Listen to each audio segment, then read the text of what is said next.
Mike here, glad you can join me. I'm going to show you what I did to get the results I did to find out that the moon wasn't even freaking part of the eclipse, August 21st, 2017. Beats me. I had one theory about the Zeti flat earth black glass disk, but that just went down the tube, so we'll just scratch that idea. What we found totally shocked a lot of people and sent to a lot of different other people who use different software and other methods to determine the same thing I did when I sounded the alarm. And by the end of the day, we had many people reporting back and responding saying, hey, where's the moon? Well, the moon didn't show up. Maybe the moon didn't get the memo that day. So here we are in Photoshop, and what I'd like to start out with is the curves adjustment layer. But first of all, I got this photo from Robert on Facebook, and he took this with the P900 with a super nice filter. In fact, this photo is so good, let's just zoom in. We can see sunspots here. So amazing job, Robert, and thank you for the photo. And the idea here is to find out in Photoshop where the light is actually going. And so even though we got this really filtered, Photoshop will find light from any source. This is how we examine NASA photos and people sending in photos that they've taken or thought they've taken of the ISS. All of them have been fake so far. So here we are in the curves adjustment layer. On this side of the curves adjustment layer is the shadows or the dark areas. Over here is the light or the highlight areas. If I move this around, it'll change the sun or my highlight areas. If I move this around back here, it will change my dark or my background areas. And what I wanted to do is I wanted to reverse the position of the light so I can try to get an idea of where all the light was headed, where it was traveling to, and this is what you get. Now on the outside of this, the light from the sun is coming off the sun in a round fashion as you would expect, but the problem is the light's also coming off the sun on this side, and from these points here is curved from these points here. In other words, there's nothing blocking the light from the sun. If there was an object in the way of the sun, we would not see the sunlight here at all emitting out. And this pattern is not affected at all, except by the shape of the sun, which there should be a moon there, and there is not. And so there's many ways we can bring this out and mess with the curves adjustment layer. Another way that we can check things real quickly, which a lot of people do on YouTube, checking NASA photos and their moon shots and earth rises, whatever, is the levels layer here, and on this side is the darks, on these sides the highlights, and all you got to do is just slide this guy over here and we can see the light in the background. Once again, we get a even circular pattern, light from the sun.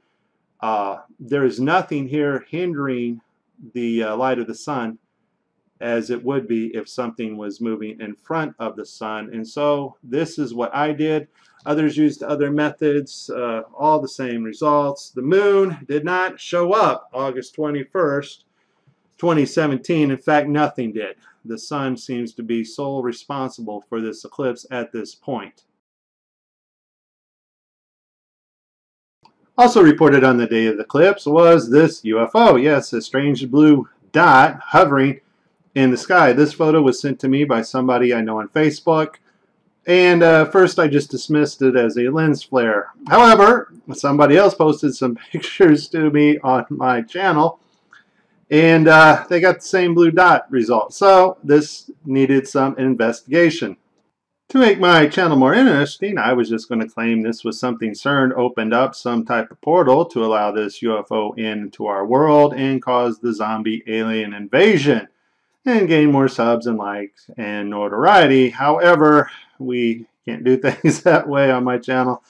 So I tracked this and got some help with it. And unfortunately, somebody on another YouTube channel thought this was something. Now that ain't right, bro. What is going on? Now it can't be lens reflection, as too many different people in different locations experienced the same anomaly.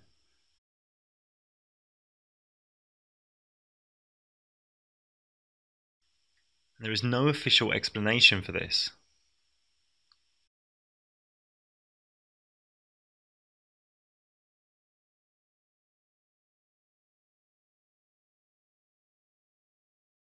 What is going on here? Well, worth looking into at least. Enough of that.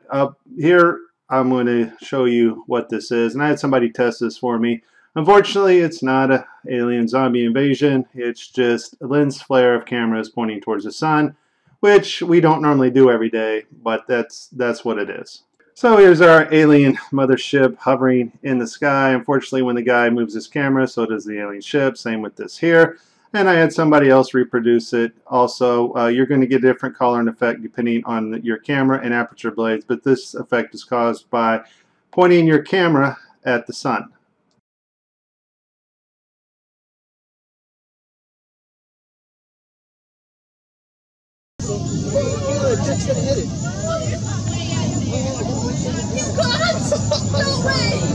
This is a fake eclipse. Here you can see that the moon object they placed in their photo actually is receiving light from our side. Totally impossible during the eclipse. And you may have noticed the cricket chirping in the background of all those people were louder than the people. Something else that's not going to happen. In this next scene, this is HDRI toning through Photoshop. The plane had lights on it blinking. Here we can see the light blink through the corona or the brightness of the sun, something impossible. This guy's moon has moon textures with light on her side. Again, that's something else not going to be possible, and not anything we witnessed out of the hundreds of photos that did come in to us and various people. And we see the star there on the left. I have seen no eclipse photos of the star. If you have any, I would like to see them. Well, that about wraps things up, and I'm going to have to fix my Australian moon flip video. I made some wrong conclusions in that video. It's actually more crazier than what I thought. Yeah, it totally does not work on any model that we know of, and I am in the process of making that video. And here's the moon in one of her phases, and here's the moon in reality. This is Mike.